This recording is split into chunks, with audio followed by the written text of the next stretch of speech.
السلام علیکم ورحمۃ اللہ وبرکاتہ، نحمدہ ونصلی علی رسولہ الکریم، اما بعد فاعوذ باللہ من الشیطان الرجیم، بسم اللہ الرحمن الرحیم، رب اشرح لی صدری ویسر لی امری واحلل عقدۃ من لسانی یفقہوا قولی۔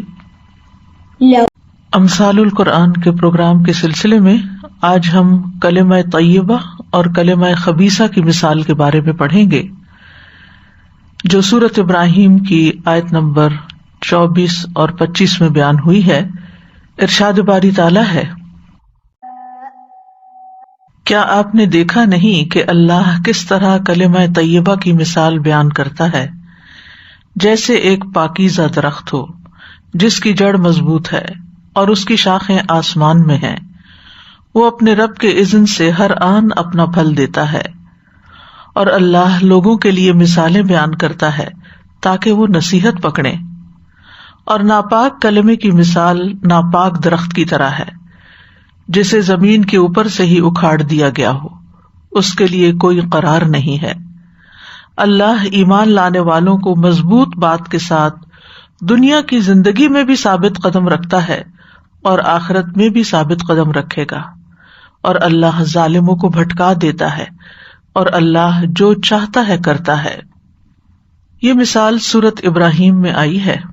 سورۃ ابراہیم میں بدبخت اور سعادت مند لوگوں کی حالت کا نقشہ پیش کیا گیا ہے کہ کچھ لوگ سعید ہوں گے، خوش قسمت ہوں گے، اور کچھ لوگ شقی ہوں گے، بدبخت ہوں گے۔ پھر اس کے بعد یہ مثال بیان کی گئی ہے، اور اس صورت میں بدبختوں کا انجام بھی بتایا گیا، اور اسی طرح خوش بختوں کا بھی۔ خوش نصیب لوگوں کا انجام بیان کرتے ہوئے اللہ تعالیٰ فرماتے ہیں، وَأُدْخِلَ الَّذِينَ آمَنُوا وَعَمِلُوا الصَّالِحَاتِ جَنَّاتٍ تَجْرِي مِن تَحْتِهَا الْأَنْهَارُ خَالِدِينَ فِيهَا بِإِذْنِ رَبِّهِمْ تَحِيَّتُهُمْ فِيهَا سَلَامٌ۔ اور جو لوگ ایمان لائے اور انہوں نے نیک اعمال کیے، وہ ایسے باغوں میں داخل کیے جائیں گے جن کے نیچے سے نہریں بہتی ہیں، وہ ان میں اپنے رب کے اذن سے ہمیشہ رہنے والے ہوں گے، ان کی آپس کی دعا اس میں سلام ہوگی۔ تو جب اللہ سبحانہ تعالیٰ نے ان خوش نصیب لوگوں کی حالت بیان کی، تو پھر اس کے بعد یعنی یہ آیت نمبر 23 ہے سورۃ ابراہیم کی، تو اگلی آیت میں پھر خوش قسمت لوگوں کی صفات بھی بیان کی گئیں، ان کا طرز زندگی بھی بیان کیا گیا، اور اس کی بنیاد کیا ہے۔ تو اس مثال سے بہت اچھی طرح واضح ہوتی ہے یہ بات۔ اور اسی طرح بدبخت لوگ کس طرح جیتے ہیں اور کس طرح مرتے ہیں، اور آخرت میں ان کا انجام کیا ہے، اس کی کلمہ خبیثہ کے ساتھ مثال دی گئی ہے۔ تو آئیے الفاظ کی وضاحت کی طرف۔ الم تر کیف ضرب اللہ مثلا، اللہ سبحانہ تعالیٰ اپنے نبی صلی اللہ علیہ وسلم سے مخاطب ہوتے ہوئے فرما رہے ہیں، الم تر، کیا آپ نے دیکھا نہیں۔ رآ کا لفظی معنی تو ہوتا ہے دیکھنا، لیکن صرف دیکھنا ہی معنی نہیں ہوتا، نظرہ جو ہوتا ہے اس کا معنی بھی دیکھنا ہوتا ہے، جو آنکھوں سے دیکھنا ہوتا ہے۔ اور رآ میں آنکھوں سے دیکھنا بھی، لیکن رؤیت قلبی بھی ہوتی، یعنی دل سے دیکھنا۔ مراد ہے رؤیت علمی، علم کی بنا پہ جاننا۔ تو الم ترا کا معنی الم تعلم بھی کیا جاتا ہے کہ کیا آپ جانتے نہیں کہ اللہ سبحانہ تعالیٰ نے کس طرح مثال بیان کی ہے اور کس چیز کو کس چیز کے ساتھ تشبیہ دی ہے۔ اور یہاں جو سوال کیا گیا ہے آ کے ساتھ، یہ حمزہ ہے اور یہ استفہام انکاری ہے، یعنی جس شخص کو علم نہ ہو اسے ایک طرح سے پوچھا جا رہا ہے کہ تمہیں علم کیوں نہیں، یعنی تمہیں یہ بات جان لینی چاہیے۔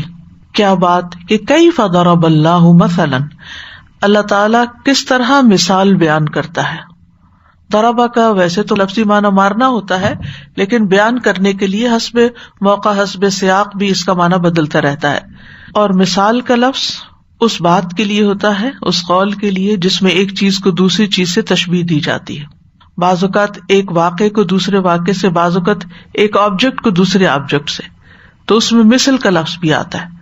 یہ اس کی مثل ہے، یعنی جب ایک چیز بالکل دوسری چیز کی طرح ہوتی ہے تو اس کو مثل کہا جاتا ہے، لیکن ایک عمومی حالت جب بیان ہوتی ہے تو مثال کہلاتی ہے. کلمۃ طیبۃ، پاکیزہ کلمہ، پاکیزہ بات. یعنی طیبہ کا لفظی معنی اس کا ہے پاکیزہ، عمدہ، لیکن یہاں اس سے مراد کلمہ توحید ہے، لا الہ الا اللہ، کیونکہ ہر پاکیزہ قول اور ہر پاکیزہ عمل کی بنیاد دراصل کلمہ توحید ہے. اور کلمہ طیبہ میں ہر طرح کی پاکیزہ باتیں، اسی طرح اللہ سبحانہ تعالیٰ کا ذکر جیسے تسبیح ہے، تحمید ہے، تحلیل ہے، یہ ساری چیزیں بھی آ جاتی ہیں کلمہ طیبہ میں. اور اسی طرح جتنے بھی اعمال صالح کی اقسام ہیں ان سب کی بنیاد یہی کلمہ ہے لا الہ الا اللہ، جس سے انسان کا اخلاص ظاہر ہوتا ہے. تو اس کی مثال کیسے ہے؟ کشجرۃ طیبۃ، پاکیزہ درخت کی طرح. اور یہ درخت کون سا ہے؟ مفسرین نے عمومی طور پر اس سے مراد کھجور کا درخت لیا ہے، کیونکہ اس کا پھل جو ہے وہ عمدہ ہوتا ہے، اس کے شاخیں اور اس کی جڑیں اور اس کی سب چیزوں کے اندر فائدہ ہی فائدہ پایا جاتا ہے. تو اس بنا پر اکثر مفسرین کہتے ہیں کہ اس سے مراد کھجور کا درخت ہے. اور اس لیے بھی کہ انہوں نے ابن عمر رضی اللہ عنہ کی مشہور روایت جو صحیح مسلم میں آتی ہے، صحیح بخاری میں بھی آتی ہے، اس سے بھی دلیل پکڑی ہے. وہ روایت کچھ یوں ہے کہ ابن عمر سے روایت ہے، وہ کہتے ہیں کہ ایک دن رسول اللہ صلی اللہ علیہ وسلم نے اپنے صحابہ سے فرمایا، مجھے اس درخت کے بارے میں بتاؤ جس کی مثال مومن جیسی ہے. تو لوگ جنگلوں کے درختوں میں سے کوئی نہ کوئی درخت بتانے لگے. ابن عمر رضی اللہ عنہما نے کہا، اور میرے دل میں یہ بات آئی یا میرے ذہن میں یہ بات ڈالی گئی کہ وہ کھجور کا درخت ہے. میں ارادہ کرنے لگا کہ بتا دوں، لیکن وہاں قوم کے بزرگ افراد بھی موجود تھے تو میں ان کی ہیبت سے متاثر ہو کر بولنے سے رک گیا. جب وہ سب خاموش ہو گئے، ہر ایک نے اپنی اپنی رائے دے دی، تو رسول اللہ صلی اللہ علیہ وسلم نے فرمایا وہ کھجور کا درخت ہے. تو ان کے دل میں بہت آیا کہ کاش میں ہی بتا دیتا. اور حضرت عمر کو پتا چلا تو انہوں نے کہا کہ اتنا اور اتنا مال مجھے ملتا تو اس سے مجھے اتنی خوشی نہ ہوتی جتنا تمہارے اس جواب دینے سے. تو اس سے مفسرین نے پھر عمومی طور پر شجرۃ طیبہ سے مراد کھجور کا درخت لیا ہے. ورنہ کچھ آراء یہ بھی ہیں کہ اس سے مراد جنت کا درخت ہے، یعنی ابن عباس کی روایت اس سلسلے میں آتی ہے. ایک قول یہ بھی ہے کہ یہ ہر وہ درخت ہے جو پھل دیتا ہے، جیسے کھجور، انجیر، انگور، انار وغیرہ وغیرہ. ابن عباس سے ایک روایت اور بھی ہے کہ اس سے مراد جوز ہندی ہے، یعنی ہندوستان کے بادام کا درخت. اور درخت سے مراد کون ہے؟ ابن عباس کہتے ہیں کہ اس سے مراد مومن ہے، شجرہ طیبہ سے مراد مومن ہے. اور مومن کلمہ طیبہ کی گواہی دیتا ہے، یعنی کلمہ طیبہ ایک بیج کی طرح ہے جو مومن کے دل میں جب ڈالا جاتا ہے تو وہ ایسے ہی ہے جیسے کھجور کا بیج پاکیزہ زمین، عمدہ زمین کے اندر ڈالا جائے تو اس سے عمدہ درخت نکلے. تو اسی طرح کلمہ طیبہ سے ایمان بھی مراد لیا گیا ہے. تو جب انسان لا الہ الا اللہ پڑھتا ہے تو دراصل وہ ایمان لا رہا ہوتا ہے. اور شجرہ طیبہ پھر کیا ہوا؟ جس کے اندر یہ ایمان آیا، یعنی شجرہ طیبہ سے مراد پھر مومن ہوا. یعنی جب ایمان مومن کے اندر آئے تو اس کے بعد اس سے جو پھل پھول آئے وہ اس کے اعمال صالح ہوں، اس کے اندر بہترین اخلاق ہو، اچھی عبادات ہوں، اور وہ تمام چیزیں پیدا ہوں جو ایک عمدہ درخت کے ساتھ ہوتی ہیں. اصلھا ثابت، اس کی جڑ، اس کی بنیاد مضبوط ہے، پکی ہے، ثابت ہے. یعنی اس کی جڑ زمین کی تہہ کے اندر چلی گئی ہے اور اس کے اندر تک جانے کی وجہ سے اس کا تنا انتہائی مضبوط ہے، جس کی وجہ سے وہ آندھیوں طوفانوں کے سامنے کھڑا رہتا ہے، قائم رہتا ہے. یعنی جتنی بھی مخالفتیں آتی ہیں وہ اس کی اصل کو نہیں ہلا سکتی. تو اصلھا ثابت، یعنی یہ وہ کلمہ جس کا مومن کا دل اقرار کر لیتا ہے، اس کو قبول کر لیتا ہے، تو پھر وہ اس کے دل کے اندر جڑ پکڑ لیتا ہے، مضبوط ہو جاتا ہے. یعنی کلمہ توحید جو ہے یہ مومن کے دل کے اندر راسخ ہو جاتا ہے. اور جب یہ راسخ ہوتا ہے تو پھر اس کی وجہ سے جو درخت ہے وہ بھی بہت عمدہ ہوتا ہے، اور جتنا جتنا یہ راسخ ہوتا ہے، یعنی یہ ایمان جتنا مضبوط ہوتا ہے تو اتنا ہی اس انسان کا عمل بھی بہترین ہوتا ہے۔ وَفَرْعُهَا فِي السَّمَاءِ، اور اس کی شاخیں آسمان میں پھیلی ہوئی ہوتی ہیں۔ فرع جس کی جمع فروع ہوتا ہے، مراد ہے اس کا اوپر والا بالائی حصہ، اس کی ٹہنیاں وغیرہ۔ افتراء کہتے ہیں اوپر چڑھتے جانے کو، اوپر اوپر جانے کو۔ فی السماء، سما سے ویسے مراد آسمان ہوتا ہے، لیکن یہاں بلندی بھی مراد ہے، جیسے کل کی مثال میں بھی ہم نے پڑھا سما آسمان کے لیے، ہیون کے لیے بھی استعمال ہوتا ہے، اور سما بلند جگہ کے لیے بھی استعمال ہوتا ہے، یعنی بلندی کے لحاظ سے، اونچا ہونے کے لحاظ سے یہ آسمانوں کی طرف جاتا ہے۔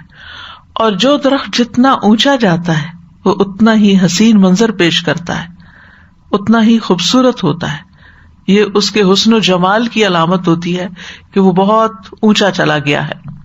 اور پھر آپ دیکھیے کہ جو عمدہ درخت ہوتا ہے اس کی شان بھی یہی ہوتی ہے کہ اس کی جڑیں مضبوط ہوں، وہ زمین سے بھی اپنی غذا حاصل کرے اور پھر فضا سے بھی اپنی غذا حاصل کرے۔ جدید تحقیق سے یہ بات بھی ثابت ہوئی ہے کہ جو بڑے درخت ہوتے ہیں وہ اپنی غذا کا صرف 5% زمین سے حاصل کرتے ہیں، باقی فضا سے حاصل کرتے ہیں۔ کیونکہ آپ دیکھیے کہ زمین کے نیچے گندگی، پولوشن اور بہت ساری چیزیں ایسی ہوتی ہیں کہ جو درختوں کو متاثر کرتی ہیں۔ آگے ہم کلمہ خبیثہ کی مثال پڑھیں گے کہ جو زمین پہ پھیلا ہوا ہے، جھاڑ جھنکار ہے۔ تو آپ نے دیکھا ہوگا کبھی سڑک کے کنارے سفر کرتے ہوئے کہ جو اونچے درخت ہوتے ہیں وہ پھر سرسبز نظر آتے ہیں، اور جو نیچے ہوتے ہیں بیکار قسم کے ہوتے ہیں، جو گرد و غبار ہوتا ہے وہ سارا ان کے اوپر پڑا ہوا ہوتا ہے، بعض اوقات ان کی شکل تک نظر نہیں آتی کہ یہ کس چیز کا پودا ہے۔ تو جو پودا بلند ہوتا ہے، جو درخت بلند ہوتا ہے، فرعها فی السماء ہوتا ہے، جو وہ اتنا ہی خوبصورت ہوتا ہے۔ اور فرعها فی السماء سے یہاں مراد مومن کے نیک اعمال ہیں، اور مومن کے نیک اعمال آسمانوں کی طرف اٹھتے ہیں کلمہ توحید کی بدولت، جیسے قرآن مجید کی سورۃ فاطر میں آتا ہے الیہ یصعد الکلم الطیب والعمل الصالح یرفعہ، اسی کی طرف ہر پاکیزہ بات چڑھتی ہے اور نیک عمل اسے بلند کرتا ہے۔ یعنی مومن کو بلندیاں نیک اعمال کی وجہ سے ملتی ہیں، یعنی جب مومن کے دل کے اندر اللہ کی معرفت راسخ ہوتی ہے، وہ اس کی تصدیق کرتا ہے، اس کلمے کے ساتھ ہی کلام کرتا ہے اور اس کے مطابق ہی عمل کرتا ہے، تو پھر یہ سارے اس کے اعمال اوپر چڑھ جاتے ہیں، قبولیت اختیار کرتے ہیں۔ یعنی اخلاص کی وجہ سے اعمال صالح اللہ سبحانہ تعالیٰ تک پہنچتے ہیں۔ اور یہ بھی کہا گیا ہے کہ اصلها ثابت، اگر اخلاص ہے تو فرعها فی السماء سے مراد اللہ کی خشیت ہے، یعنی جتنا جتنا جس کے اندر اخلاص ہوتا ہے اتنا زیادہ اس کا اللہ کے ساتھ تعلق ہوتا ہے، اور پھر وہ اتنا ہی زیادہ اللہ سے ڈرتا بھی ہے۔ اور اخلاص کی بدولت انسان کو ثابت قدمی بھی ملتی ہے۔ آپ دیکھیے کہ یوسف علیہ السلام کتنے حسین تھے، نوجوان تھے، اور اس وقت غلام بھی تھے، اور ایک انتہائی بڑی اسٹیٹس کی عورت نے، کہا جاتا ہے ملکہ تھی اس وقت کی، جس نے ان کو برائی کی دعوت دی، اور اس کے اندر اس کی اتھارٹی بھی تھی اور اس کی شدت بھی تھی، اور اس نے ہر طرح کا انتظام بھی کیا تھا کہ وہ بہت اندر تک ان کو برائی کی دعوت دے رہی تھی، لیکن اللہ سبحانہ تعالیٰ نے ان کو بچا لیا۔ لولا ان رآ برہان ربی، تو یہ برہان کیا تھی؟ ان کا اخلاص تھا، یہ ان کی توحید تھی، یہ اللہ کی خشیت تھی کہ جس کی وجہ سے انہوں نے اس کا انکار کر دیا۔ ورنہ آپ دیکھیے کہ کوئی صورت بظاہر نظر نہیں آتی ایسے موقع پر کسی انسان کے انکار کرنے کی، اور ایسی عورت کو انکار کرنے کی جو ایک عام عورت نہیں ہے، لیکن یوسف علیہ السلام کو اللہ سبحانہ تعالیٰ نے ان کے اخلاص کی وجہ سے بچا لیا۔ تو بہرحال فرعها فی السماء، اس سے ایک معنی یہ بھی لیا گیا ہے کہ اس سے مراد آسمانوں میں مومن کا تذکرہ ہے، یعنی مومن رہتا زمین پر ہے، اس کی جڑیں زمین میں ہیں، ابھی وہ زمین پر ہی کام کر رہا ہے، لیکن اس کا چرچا آسمانوں میں بھی ہے۔ یعنی جتنا جتنا جو شخص اخلاص کے ساتھ عمل کرتا ہے اتنا ہی اس کا ذکر ملائے اعلیٰ میں ہوتا ہے، اور خاص طور پر جب وہ اللہ کا ذکر کرتا ہے، فاذکرونی اذکرکم۔ ربیع بن انس سے مروی ہے، وہ کہتے ہیں کہ اس کا مطلب یہ ہے کہ اس کا تنا زمین میں گڑا ہوا ہے، اور وہ اصلھا ثابت کے ساتھ فی الارض بھی پڑھا کرتے تھے۔ وہ کہتے ہیں کہ یہ مومن ہے جس کی مثال بیان کی گئی ہے کہ وہ اللہ تعالیٰ کے لیے اخلاص اختیار کرتا ہے اور پھر اس اخلاص پر مبنی عبادت کرتا ہے، یعنی دکھاوے کی عبادت نہیں کرتا۔ پھر اسی طرح ہم جانتے ہیں کہ تسبیحات جو ہیں وہ آسمانوں کی طرف اٹھتی ہیں۔ سنن ابن ماجہ کی روایت ہے، رسول اللہ صلی اللہ علیہ وسلم نے فرمایا، بے شک تم لوگ اللہ کی عظمت کا جو ذکر کرتے ہو، یعنی کلمہ طیبہ جو کہتے ہو، دوسرے لفظوں میں یعنی سبحان اللہ، لا الہ الا اللہ، الحمد للہ، تو یہ الفاظ عرش کے گرد چکر لگاتے ہیں۔ فرعھا فی السماء، ان کلمات کی ایسی بنبناہٹ ہوتی ہے جیسے شہد کی مکھیوں کی بنبناہٹ۔ یہ کلمات اپنے ذکر کرنے والے کی اللہ کے ہاں یاد دلاتے ہیں۔ کیا تم میں سے کوئی یہ پسند نہیں کرتا کہ اس کے لیے کوئی ایسا ہو یا ہمیشہ اللہ کے ہاں اس کی یاد دلائی جاتی رہے، یعنی جب تک وہ یہ اذکار کرتا رہے تو اس کی یاد وہاں پر موجود رہے۔ اسی طرح ہم جانتے ہیں کہ اللہ کے ذکر کے علاوہ قرآن مجید کی تلاوت جو ہے یہ بھی آسمانوں میں تذکرے کا سبب ہے۔ فرعھا فی السماء، یعنی یہ نیکیاں ایسی ہیں کہ جو آسمانوں تک جا پہنچتی ہیں۔ رسول اللہ صلی اللہ علیہ وسلم نے فرمایا، صحیح ترغیب و ترہیب کی روایت ہے کہ قرآن کی تلاوت اور اللہ عز و جل کے ذکر کو لازم کر لو، کیونکہ یہ آسمان میں تمہارے تذکرے کا باعث ہیں اور زمین میں تمہارے لیے نور اور روشنی کا سبب، یعنی اس سے تمہیں اپنی زندگی کی راہیں ملیں گی، نیکیوں کے مواقع ملیں گے، اچھے برے میں فیصلہ کرنے کی قوت ملے گی، کیونکہ نور سے چیزیں روشن ہوتی ہیں نا، اور نور کا برعکس اندھیرے ہیں، تو اندھیروں سے نکلنے کے لیے انسان کو نور چاہیے۔ تو یہ چیز انسان کے لیے، یہ ذکر جو ہے وہ انسان کے لیے نور کا باعث ہوتا ہے۔ پھر فرمایا تؤتی اکلھا کل حین باذن ربھا، تؤتی وہ دیتا ہے، یعنی یہ درخت دیتا ہے، اکلھا اپنا پھل، اکل کہتا ہے کھائی جانے والی چیز کو، اکلا کا معنی ہوتا ہے کھانا، اس نے کھایا، اور اکل وہ چیز جو کھائی جا سکے، یعنی اپنے ماکولات۔ ویسے تو درخت کے اوپر کئی طرح کی چیزیں لگتی ہیں، لیکن اکل سے مراد وہ چیزیں ہیں جو کھانے کے قابل ہوں۔ درخت پہ پتے بھی ہوتے ہیں، درخت پہ پھول بھی لگتے ہیں، درخت کے اوپر اس کے بڈز وغیرہ بھی ہوتے ہیں، بیج بھی ہوتے ہیں جو پک جاتے ہیں، پھل وغیرہ، لیکن یہاں اکل سے مراد کھانے کے قابل چیز۔ مراد یہ ہے کہ یہ نہایت عمدہ اور پاکیزہ درخت اپنا پھل نکالتا رہتا ہے۔ کب؟ کل حین، ہر وقت۔ کل حین کے کئی معنی کیے گئے۔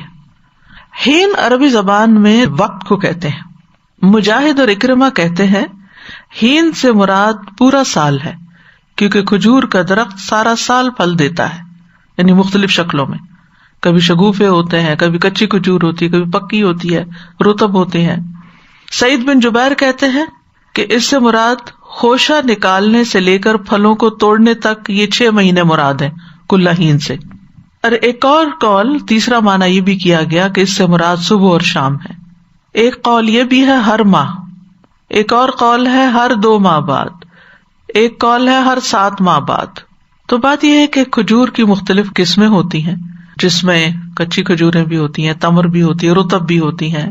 تو کھجور کے پھل کو مرحلہ وار استعمال کیا جاتا ہے، ہر سٹیج پر اس کا پھل استعمال ہوتا ہے مختلف چیزوں کے اندر، یعنی اس کا گودا، کچی کھجور، نیم پختہ کھجور، تازہ پکی ہوئی کھجور اور مکمل پکی ہوئی کھجور، اور پھر اترنے کے بعد اس کو جب خشک کر کے چھوارے بنا لیا جاتا ہے تو وہ کھجور۔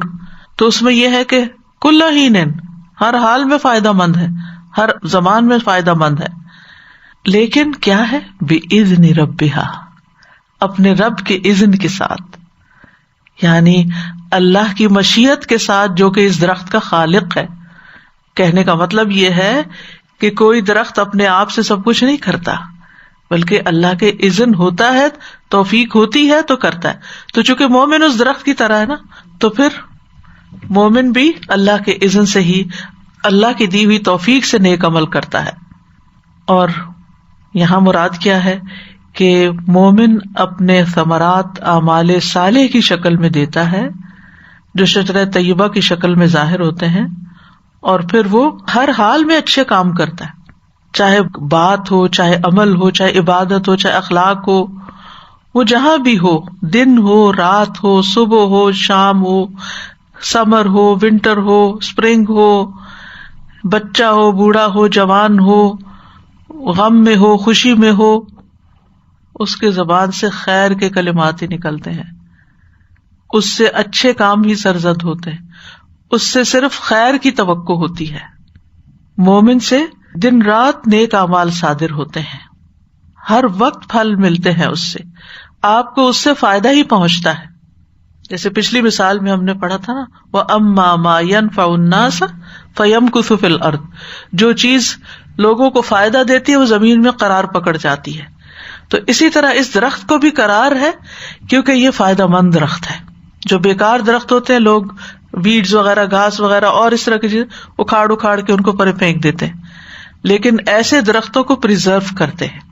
اور اسی طرح یہ بھی آپ دیکھیے کہ مومن کے جو اچھے اعمال ہیں، ایک تو یہ کہ وہ منقطع نہیں ہوتے، ہر حال میں اچھا کام کرتا ہے، اور اس کے اعمال صالح بھی دن رات کی گھڑیوں میں آسمانوں کی طرف اٹھائے جاتے ہیں۔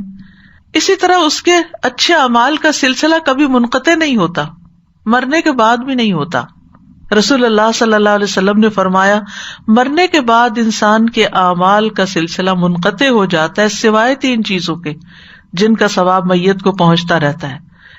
نمبر 1 صدقہ جاریہ، نمبر 2 لوگوں کو فائدہ دینے والا علم، نمبر 3 نیک اولاد جو میت کے لیے دعائیں کرتی ہے۔ تو جس مومن کے اندر جتنا اخلاص ہوگا، اس اخلاص کے ساتھ جو صدقہ کرے گا، خیر کے کاموں میں کرے گا، علم حاصل کرے گا، علم پھیلائے گا، اپنی اولاد کی اچھی تربیت کرے گا، تو یہ ساری چیزیں اس کے لیے مرنے کے بعد صدقہ جاریہ بن جائیں گی۔ تؤتی اکلھا کل حین باذن ربھا، یعنی زندہ ہے تب بھی فائدہ مند ہے، مر گیا تب بھی اس سے لوگ انسپائر ہوتے رہتے ہیں، اور اس کے اچھے اعمال کا سلسلہ جاری رہتا ہے۔ اسی طرح مومن جو ہے صحت کی حالت میں اچھے کام کرتا ہے تو اس کا بھی اس کو ثواب ملتا ہے۔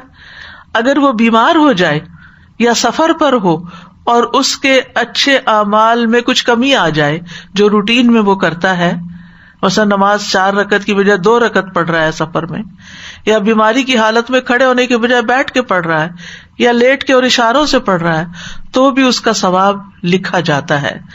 نبی صلی اللہ علیہ وسلم نے فرمایا، جب بندہ بیمار ہوتا ہے یا سفر کرتا ہے تو اس کے لیے ان تمام عبادات کا ثواب لکھا جاتا ہے جنہیں وہ اقامت یعنی اپنے گھر میں یا صحت کے وقت کیا کرتا تھا۔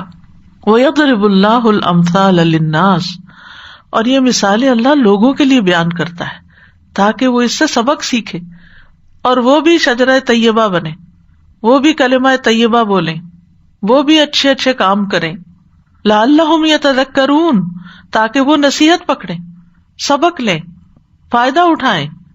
کیونکہ جب انسان امیجن کرتا ہے ایسے درخت کو یا دیکھتا ہے اور اس کے فائدوں پر نظر ڈالتا ہے، اس کو دیکھ کے اس کا دل خوش ہو جاتا ہے، اس کے سائے میں وہ بیٹھتا ہے، اس کی وجہ سے ہوا اچھی ہو جاتی ہے، وہ اس کی خوراک کا سامان بنتا ہے، تو پھر انسان کے اندر بھی ایک انسپریشن آتی ہے اور وہ بھی یہ سب کچھ کرنا چاہتا ہے۔ اس کے برعکس وَمَثَلُ كَلِمَةٍ خَبِيثَةٍ، ایک خبیث کلمے کی مثال، ناپاک کلمے کی مثال، یعنی جو شرک پر مبنی ہو یا کفر پر مبنی ہو، وہ کیسا ہے؟ کَشَجَرَةٍ خَبِيثَةٍ، خبیث درخت کی طرح ہے۔ یہ کون سا درخت ہے؟ انس بن مالک کہتے ہیں کہ یہ تنبا کی بیل ہے، تنبا ایک درخت۔ دوسرا یہ کہ یہ وہ درخت ہے جو پیداوار ہی نہیں لاتا، یعنی اسے کچھ نہیں اگتا، کوئی پھل نہیں ملتا۔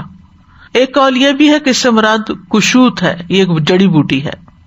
بہرحال یہ درخت خبیث درخت ہے، اس کے اگر پھل ہوں بھی تو وہ اتنے کڑوے ہوتے ہیں، اتنے خراب ذائقے کے ہوتے ہیں کہ جو بھی کھائے اس بدمزہ ہی ہو جائے۔ آپ نے دیکھا ہوگا کہ بعض پھل اتنے کڑوے ہوتے ہیں کہ اگر وہ پاؤں کے نیچے رکھے جائے نا تو کڑواہٹ آپ کو منہ میں محسوس ہوگی۔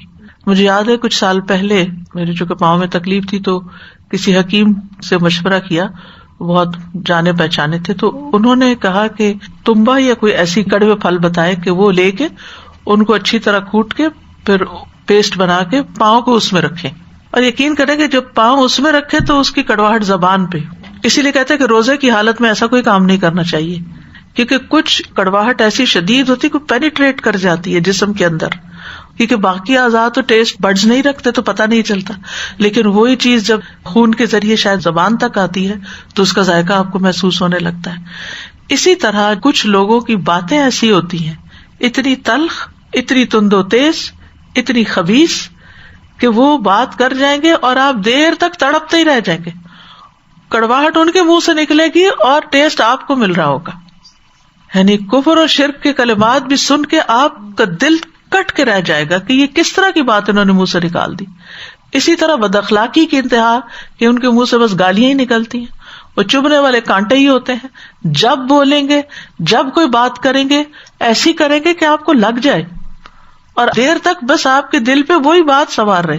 یعنی بہت دفعہ ایسے ہوتا ہے نا کہ بعض لوگ کوئی ایسی بات کہہ جاتے ہیں کہ آپ اس سے پیچھا نہیں چھڑا سکتے، آپ چاہتے ہیں کہ بھول جائیں اس بات کو، لیکن پلٹ پلٹ کے آپ کے ذہن میں آتی، پلٹ پلٹ کے، اور آپ کو تکلیف دیتی رہتی، جیسے کوئی سانپ ہو تو بار بار ڈستا رہے.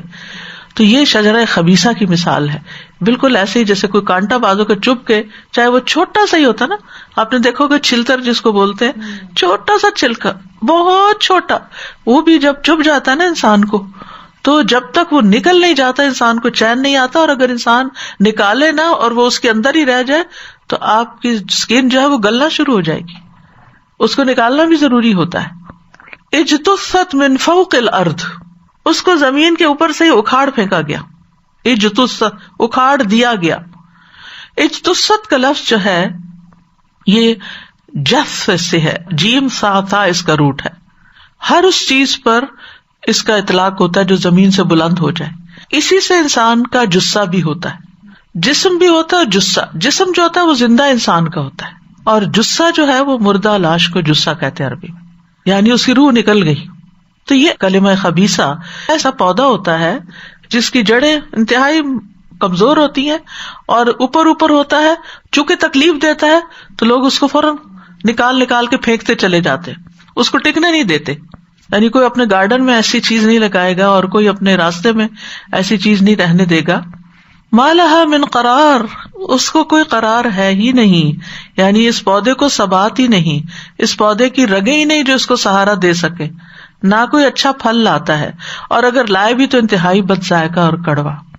یہی مثال ایک خبیث انسان کی ہے، شرک کرنے والے یا کفر کرنے والے یا بد اخلاق اور بد زبان اور کلمہ خبیثہ بولنے والے کی، کہ اس کے اندر کوئی خیر و بھلائی نہیں، نہ اس کے اعمال آسمان کی طرف بلند ہوتے ہیں اور نہ اس کا کوئی عمل قبول کیا جاتا ہے.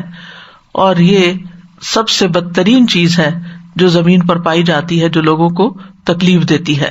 تو جس طرح اس درخت سے فائدہ نہیں اٹھایا جاتا، اسی طرح شرک کرنے والا اگر کوئی اچھے اعمال کرتا بھی ہے، بعض اوقات ایسے ہوتے ہیں نا کہ ایسے پودے دور پار کئی جنگلوں میں لگے ہوئے تو دیکھ کے ایک منظر اچھا لگتا ہے، تو ایسے شرک اور کفر کرنے والوں کے بعض اعمال بڑے مزین لگتے ہیں، لیکن وہ قیامت کے دن ان اعمال سے کوئی فائدہ نہیں اٹھا سکے گا، اس کے اعمال دنیا میں ہی برباد ہو جائیں گے، یا ان کی جزا یہی پر اس کو مل جائے گی یا ختم ہو جائیں گے. یثبت اللہ الذین آمنوا، اللہ تعالیٰ ثابت قدمی عطا کرتا ہے ان لوگوں کو جو ایمان لائے، یعنی اللہ اپنے مومن بندوں کو ثبات عطا کرتا ہے جو کامل طور پر دل سے ایمان لاتے ہیں، زبان سے اس کی تصدیق بھی کرتے ہیں اور جوارح سے عمل بھی کرتے ہیں.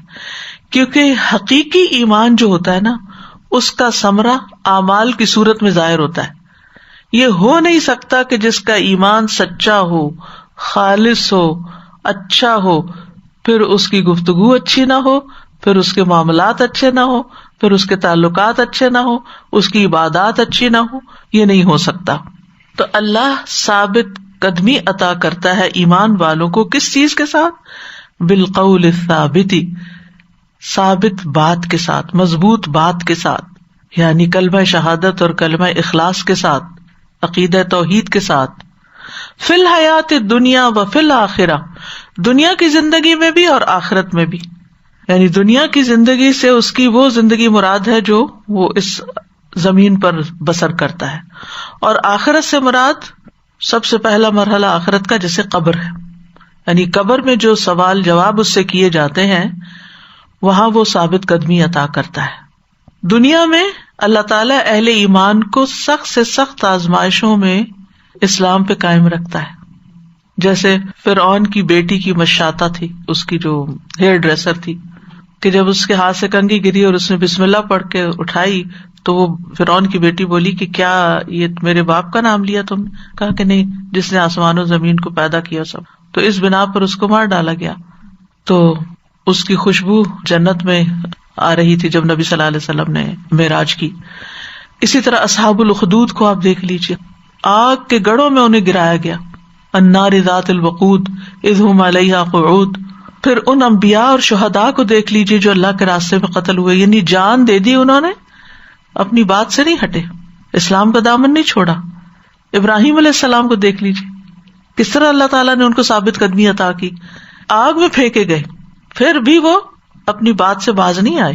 اسی طرح نبی صلی اللہ علیہ وسلم پر کتنی آزمائشیں آئیں، صحابہ کرام پر، حضرت بلال کی کہانی آپ کو معلوم، حضرت عمار، حضرت یاسر، حضرت خباب بن ارت، سمیہ، خبیب، ان پہ آنے والی تنگیاں اور مصیبتیں، ان سب میں وہ ثابت قدم رہے اور خاتمہ بالخیر ہوا۔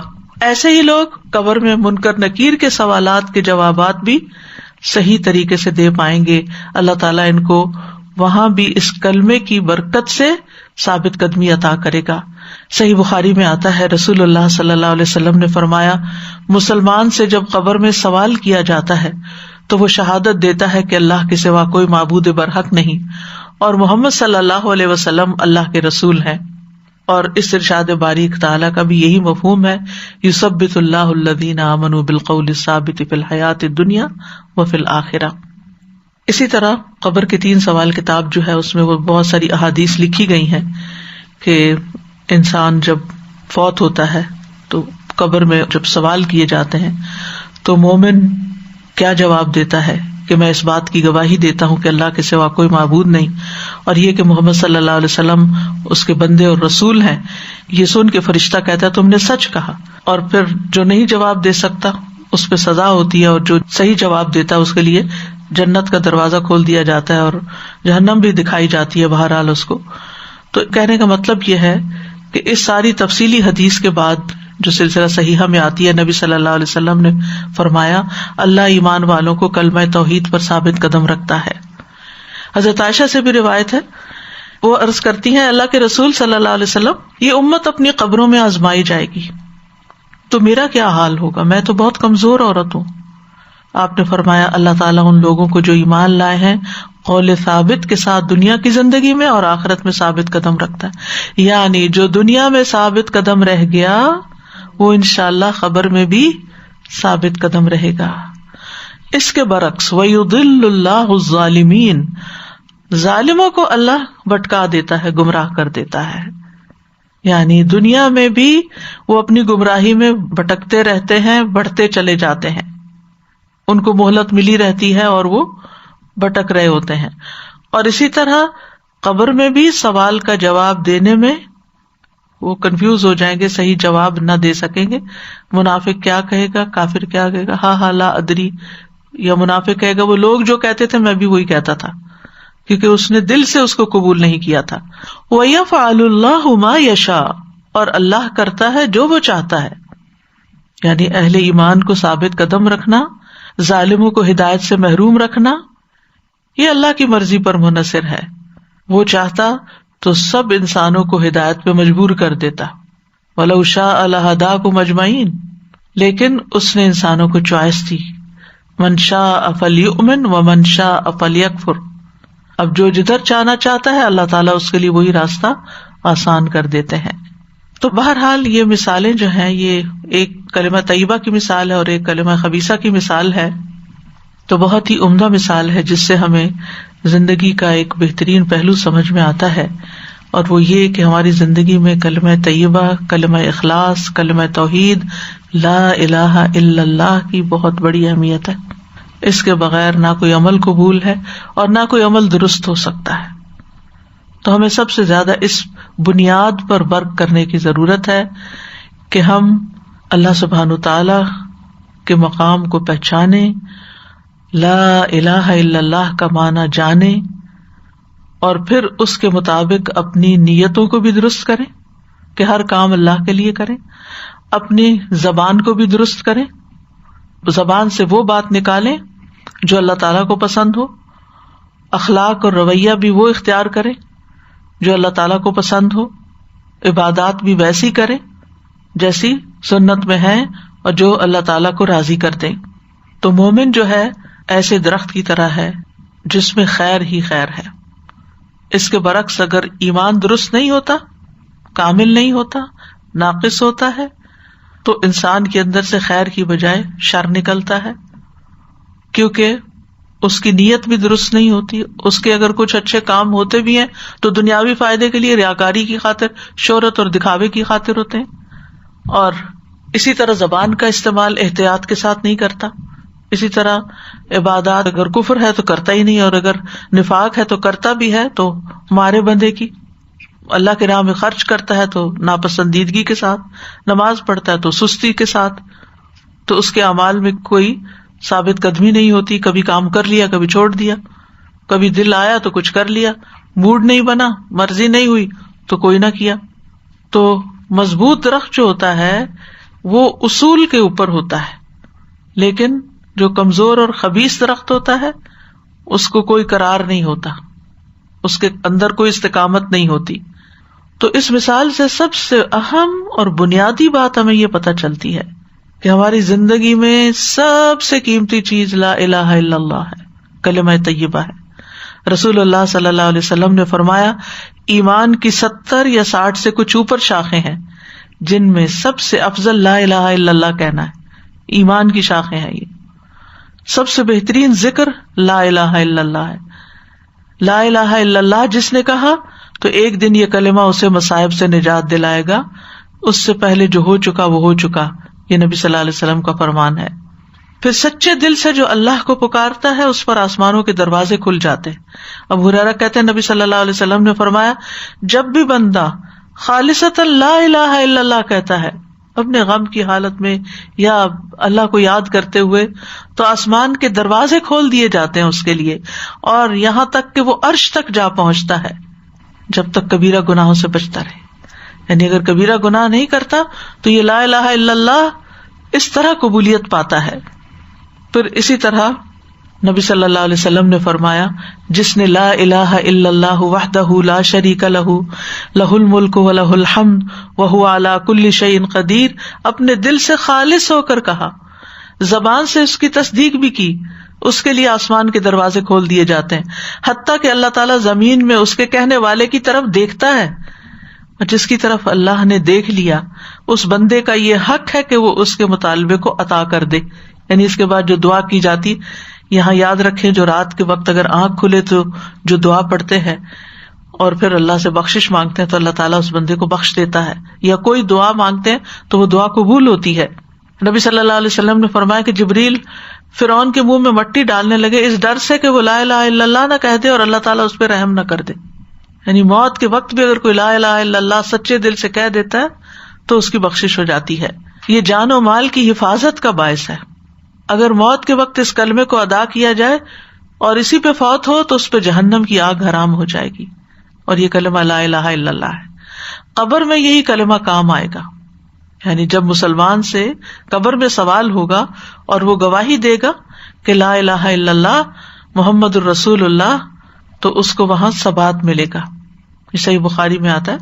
پھر اسی طرح جس وقت ابو طالب کا انتقال ہونے لگا تو رسول اللہ صلی اللہ علیہ وسلم ان کے پاس تشریف لے گئے اور فرمایا اے چچا آپ لا الہ الا اللہ کہہ دیجئے تاکہ میں آپ کے لیے اللہ کے ہاں جھگڑ سکوں، نہیں آپ کی شفاعت کروں. تو گویا یہ کلمہ شفاعت کے قابل بناتا ہے. نبی صلی اللہ علیہ وسلم نے فرمایا قیامت کے دن میری شفاعت کی سعادت سب سے زیادہ اسے حاصل ہوگی جس نے لا الہ الا اللہ خلوص سے کہا. قیامت کے دن آسمان و زمین اور ان کے درمیان جو چیزیں ہیں سب کو ترازو کے ایک پلڑے میں رکھ دیا جائے گا اور دوسرے پلڑے میں لا الہ الا اللہ تو دوسرا پلڑا جھک جائے گا. پھر اسی طرح اس کلمے کی وجہ سے لوگ آگ سے نکالے بھی جائیں گے، یعنی بالآخر یہ جنت میں لے جانے والا کلمہ ہوگا.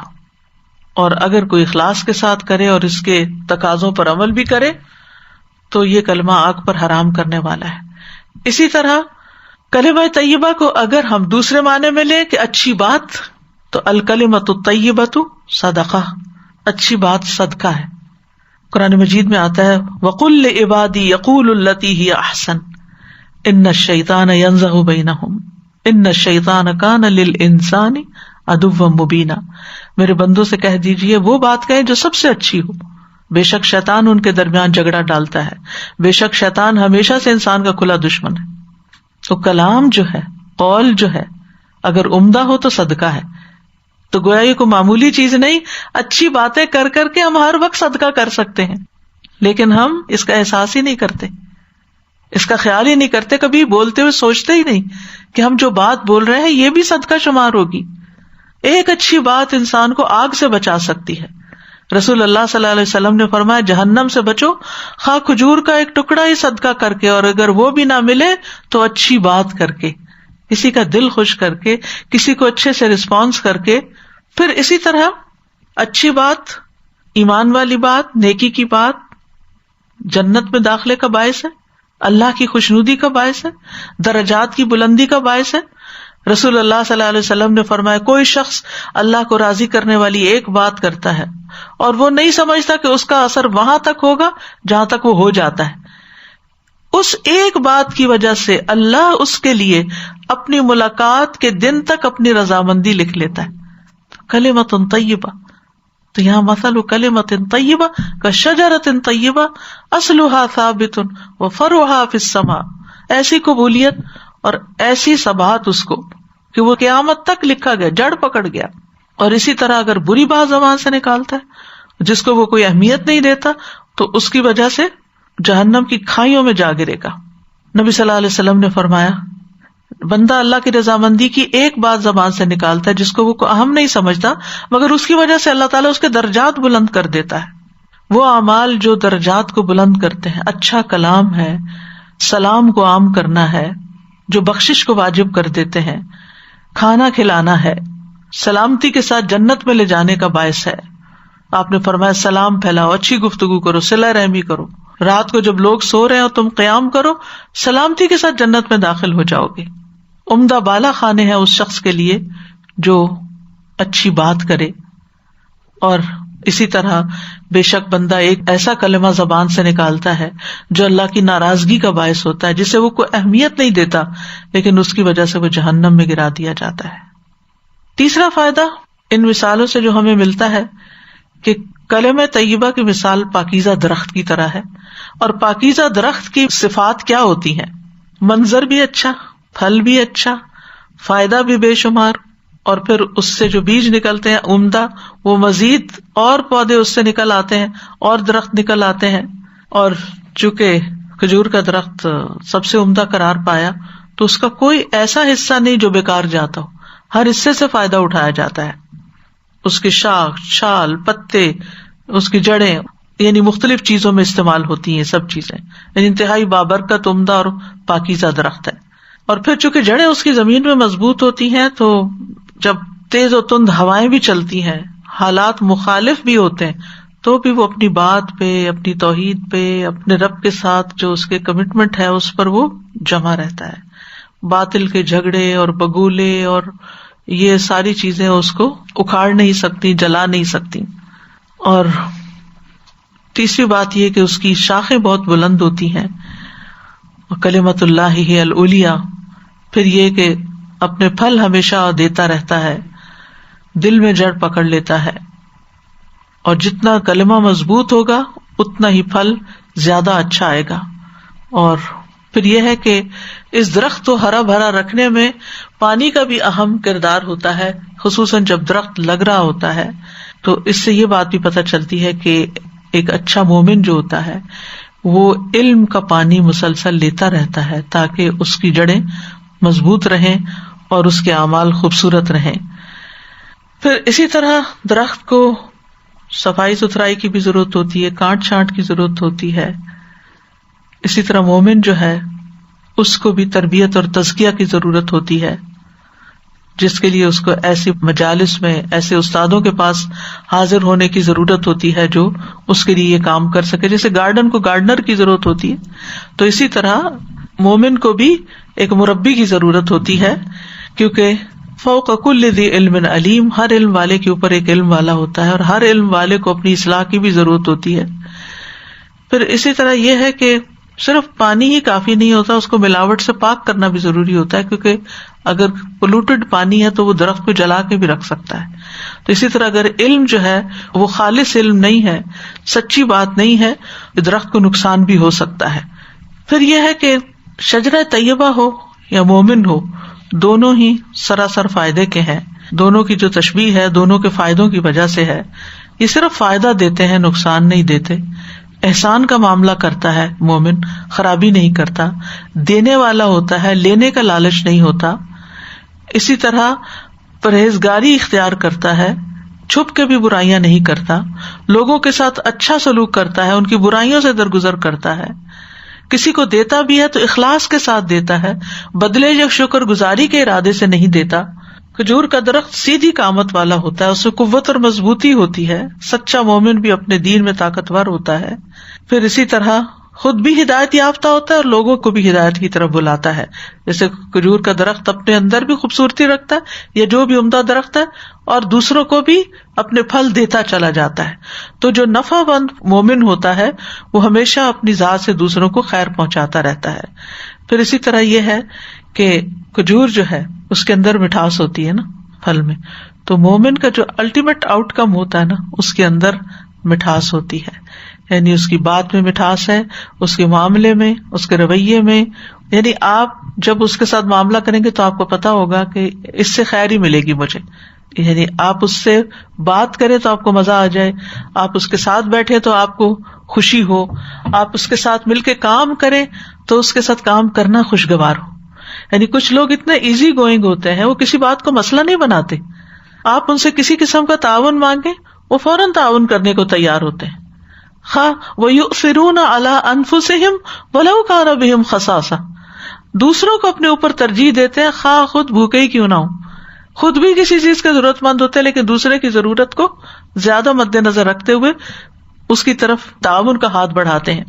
اسی طرح آپ دیکھیے کہ کھجور اٹ سیلف جو ہے، یعنی کہ اس کے اندر مٹھاس تو ہے، غذائیت بھی ہے. رسول اللہ صلی اللہ علیہ وسلم نے فرمایا جس گھر میں کھجور نہیں وہ اس گھر کی مانند ہے جس میں کوئی کھانا نہیں. یعنی یہ 5واں فائدہ ان مثالوں میں سے. حضرت عائشہ فرماتی ہیں رسول اللہ صلی اللہ علیہ وسلم نے فرمایا، اے عائشہ، جس گھر میں کھجور نہ ہو گھر والے بھوکے ہیں. آپ نے 2 یا 3 بار یہ بات فرمائی. نبی صلی اللہ علیہ وسلم کی پسندیدہ اور محبوب غذاؤں میں سے مکھن اور کھجور تھا، اسی لیے کچھ لوگ ان دونوں کو اکٹھا کر لیتے ہیں. اور بعض اوقات آپ کے گھر میں کھانے کو کچھ نہیں ہوتا تھا، صرف پانی اور کھجور ہوتی تھی. 2 مہینے کھانا نہیں پکتا تھا اور کھجور پانی پر ہی گزارا ہوتا رہتا تھا. اللہ اکبر. ہم روزہ رکھنا ہو تو کیا کیا اہتمام کرتے ہیں، اور یہ نہ ہو تو روزہ افطار نہیں ہو سکتا، اور وہ نہ ہو تو رکھا نہیں جا سکتا. بہترین سحری ہے کھجور. نبی صلی اللہ علیہ وسلم نے فرمایا کھجور مومن کی بہترین سحری ہے. نبی صلی اللہ علیہ وسلم روزہ بھی کھجور سے افطار کرتے تھے، اگر تازہ ہوتی تو ٹھیک، ورنہ خشک، اگر خشک بھی نہ ملتی تو پانی کے چند گھونٹ پی لیتے تھے. اسی طرح کھجور کا صدقہ کرنا بھی بڑا فائدہ مند ہے. کھجور کا دینا وہ بھی بڑے خیر کی بات ہے. یعنی آپ نے فرمایا کھجور کا ٹکڑا دے کر ہی اپنے آپ کو آگ سے بچا لو. یعنی اور چیز کی بھی مثال ہو سکتی تھی لیکن خاص طور پر کھجور کی مثال آپ نے دی. پھر اللہ تعالیٰ ایک کھجور کو بڑھا کر احد پہاڑ جتنا کر دیتا ہے. جیسے حلال کمائی میں سے اگر کوئی شخص ایک کھجور کے برابر صدقہ کرتا ہے اور اللہ تعالیٰ صرف پاکیزہ چیزوں کو قبول کرتا ہے تو اللہ تعالیٰ اسے اپنے داہنے ہاتھ سے قبول کرتا ہے، پھر اس کو اس صدقہ دینے والے کے لیے بڑھاتا ہے، ایسے ہی جیسے کوئی اپنے گھوڑے کے بچے کو پال کے بڑھاتا ہے، یہاں تک کہ وہ صدقہ پہاڑ برابر ہو جاتا ہے. ایک کھجور، یہاں بھی کھجور کی مثال دی گئی. 6واں فائدہ جو ان آیات سے ہمیں ملتا ہے وہ یہ کہ ایمان پر ثابت قدمی دینے والے کچھ اسباب ہوتے ہیں. یعنی اگر ہم چاہتے ہیں کہ ہم لا الہ الا اللہ کہنے کے بعد جم جائیں اور ہمارے اعمال بہترین ہو جائیں تو پھر ہمیں کچھ کام کرنے ہوں گے. نمبر 1 قرآن کے ساتھ مضبوط تعلق، کیونکہ مسلسل تعلق جو ہے اس سے لنثبت به فؤادک، دل کو جماؤ ملتا ہے. دوسری بات، دین پر مضبوطی سے قائم رہنا. اللہ کے احکامات، قرآن کی تعلیم پر اگر انسان چلتا جائے تو پھر اشد تثبیتا ہو جاتا ہے. سورۃ النساء میں آتا ہے اگر وہ واقعی اس پہ عمل کرتے جو انہیں نصیحت کی جاتی ہے تو یہ ان کے لیے بہتر اور زیادہ ثابت قدم رکھنے والا ہوتا ہے. تیسری چیز ہے دعا. ربنا لا تزغ قلوبنا بعد اذ ہدیتنا ربنا افرغ علینا صبرا وثبت اقدامنا. پھر چوتھی چیز ہے انبیاء کے واقعات میں غور و فکر کرنا. سورۃ ہود میں آتا ہے وَكُلًّا نَقُصُّ عَلَيْكَ مِنْ أَنبَاءِ الرُّسُلِ مَا نُثَبِّتُ بِهِ فُؤَادَكَ. ہم رسولوں کی خبروں میں سے ہر وہ چیز آپ سے بیان کرتے ہیں جس کے ساتھ ہم آپ کے دل کو ثابت قدم رکھتے ہیں. یعنی سیرت الانبیاء پڑھیے، قصص الانبیاء پڑھیے ثابت قدمی کے لیے. پانچویں چیز ہے اللہ کا ذکر کرنا، کیونکہ ذکر کے اندر بہت عجیب و غریب تاثیر ہے اور یہ دین کے اوپر انسان کو ثابت قدم رکھتی ہے. آپ صلی اللہ علیہ وسلم نے فرمایا اس شخص کی مثال جو اپنے رب کا ذکر کرتا ہے اور جو نہیں کرتا زندہ اور مردہ کی طرح ہے. ایک جگہ پر آتا ہے سورۃ انفال میں یا ایھا الذین آمنوا اذا لقیتم فئۃ فاثبتوا واذکروا اللہ کثیرا لعلکم تفلحون. اے لوگو جو ایمان لائے ہو، جب تم کسی گروہ کے مقابل ہو تو جمے رہو اور اللہ کو بہت یاد کرو تاکہ تم فلاح پاؤ. چھٹی چیز ہے نفس کے ساتھ جہاد کرنا، اپنی ویڈز کو نکالتے رہنا، خواہشات اور شبہات و شہوات سے نبرد آزما ہوتے رہنا. پھر یہ کہ اللہ کے راستے میں کوشش کرنے والوں کا ساتھ دینا. اچھی صحبت، یعنی ایسی صحبت کہ جو آپ کو ایمان پر تقویت دے. آپ بھولیں تو آپ کو اللہ کی یاد دلائے، آپ سے غلطی ہو تو آپ کی غلطی کی اصلاح کی جائے. اور حقیقت میں ایک بہت بڑی غنیمت ہے، یعنی اچھا ساتھی ملنا. کسی کا کہنا ہے کہ اگر یہ خرید کر بھی حاصل کیا جا سکتا ہو تو انسان کو اپنا انتہائی قیمتی سرمایہ خرچ کر دینا چاہیے اچھے ساتھی کی تلاش میں. اللہ کے رسول صلی اللہ علیہ وسلم پر وحی آتی تھی، لیکن آپ کو بھی کیا کہا گیا؟ وَاصْبِرْ نَفْسَكَ مَعَ الَّذِينَ يَدْعُونَ رَبَّهُمْ بِالْغَدَاةِ وَالْعَشِيِّ. تو ہمیں تو اس سے بھی زیادہ ضرورت ہے کہ ہمارے لیے نیک صحبت ہو، اچھے دوست ہوں جو ہمیں نیکی کی تلقین کرتے رہیں، ہماری غلطیوں پر ہمیں یاد دہانی کراتے رہیں. پھر یہ کہ اللہ کے راستے میں کوشش کرنا، دین کی خدمت کرنا. والذین جاہدوا فینا لنہدینہم سبلنا وان اللہ لمع المحسنین.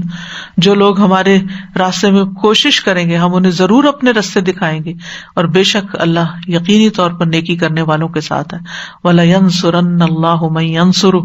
اللہ ضرور ان لوگوں کی مدد کرے گا جو اس کے دین کی مدد کرتے ہیں. اور آخری چیز ہے اس میں آخرت کی یاد. انسان اگر اپنی آخرت کو یاد رکھے تو دنیا اس کے سامنے حقیر ہو جائے گی، اور جب حقیر ہوگی تو پھر انسان کلمہ خبیثہ سے بھی بچے گا، پھر انسان بری باتوں سے پرہیز کرے گا جو اس کے دین کو نقصان دینے والی ہوں گی. بہت سی چیزوں سے انسان اپنی آخرت کے ڈر کی وجہ سے، آخرت کے انجام کی فکر کی وجہ سے بچتا ہے. شہوات، شبہات، شکوک سے اور خواہشات سے اپنے آپ کو روکتا ہے تاکہ وہ آخرت میں ناکام نہ ہو. اللہ سبحانہ وتعالی ہمیں عمل کی توفیق عطا فرمائے. کرنے کے کام یہ ہے کہ ہم لا الہ الا اللہ پر ورک کریں، اس کی شرائط کو بجا لائیں، اس کا علم حاصل کریں، اس کا یقین حاصل کریں، اس کے تقاضوں کے اوپر جھک جائیں اللہ کے سامنے، سچے دل سے اس کو اختیار کریں، اخلاص کے ساتھ اللہ کی عبادت کریں. اللہ اور اس کے رسول کی محبت ہر چیز سے بڑھ کر اپنے دل میں ہو، اور باقی چیزوں کا جو اس کے علاوہ ہیں ان کی عبادت کا انکار کریں. تو اللہ سبحانہ وتعالی ہمیں بہترین عمل کی توفیق عطا فرمائے. سبحان اللہ والحمد للہ ولا الہ الا اللہ واللہ اکبر، لا الہ الا اللہ واللہ اکبر، لا الہ الا اللہ وحدہ لا الہ الا اللہ ولا شریک لہ، لا الہ الا اللہ لہ الملک ولہ الحمد، لا الہ الا اللہ ولا حول ولا قوۃ الا باللہ، لا الہ الا اللہ وحدہ لا شریک لہ، لہ الملک ولہ الحمد وہو علی کل شیء قدیر. اللہم انی اسألک الہدی والتقی والعفاف والغنی. اللہم آت نفسی تقواہا وزکھا انت خیر من زکاہا انت ولیہا ومولاہا. اللهم توفنا مسلمين وأحينا مسلمين وألحقنا بالصالحين غير خزايا ولا مفتونين. ربنا آتنا في الدنيا حسنة وفي الآخرة حسنة وقنا عذاب النار. ربنا لا تزغ قلوبنا بعد إذ هديتنا وهب لنا من لدنك رحمة إنك أنت الوهاب. ربنا افرغ علينا صبرا وثبت اقدامنا وانصرنا على القوم الكافرين. اللهم اشف مرضانا ومرضى المسلمین. یا اللہ تمام بیماروں کو صحت عطا فرما. سب لوگ جنہوں نے دعاؤں کے لیے کہہ رکھا ہے ان کی دعائیں قبول فرما. یا اللہ ہر حاجت مند اور ہر ضرورت مند کی ضرورت پوری فرما. اللہ ہمیں دن دگنی رات چگنی ایمان اور عمل صالح میں ترقی عطا فرما.